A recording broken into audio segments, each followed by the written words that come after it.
এক ভদ্রলোকের সাথে কথা বললাম। ভদ্রলোক বলতেছে যে ছেলে মেয়েদেরকে বেশি লেখাপড়া না করানি উত্তম, কারণ বেশি লেখাপড়া যাদের মা বাবা ছেলে মেয়েদেরকে বেশি লেখাপড়া করায় তাদের বৃদ্ধকালে বলে বৃদ্ধাশ্রমে থাকতে হয়।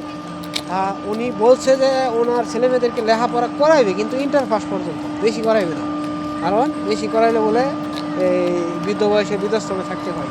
আর উনিও তাদের ছেলে মেয়েদেরকে ওই শিক্ষাই দেওয়া যাবে, হ্যাঁ, যেন তার ছেলে মেয়েদেরকেও সেই ইন্টার পাস পর্যন্ত লেখাপড়া করা আর দিনের শিক্ষা দেয়। তা ওনার কথাটা শুনে অনেক ভালো লাগলো। তা সবাই দোয়া করবেন ওনার ছেলে মেয়ে যেন ভালো শিক্ষায় শিক্ষিত হতে পারে এবং কি ইসলামের পথে থাকতে পারে, হ্যাঁ। আর আমার জন্য দোয়া করবেন। আর দেশের অবস্থা অনেক খারাপ, আজকে দেশের বিষয়ে কিছু বলবো না, ইনশাল্লাহ কালকে আবার ভিডিও নিয়ে আসবো আপনাদের সামনে। সবাই ভালো থাকবেন, সুস্থ থাকবেন। জয় বাংলা, জয় বঙ্গবন্ধু।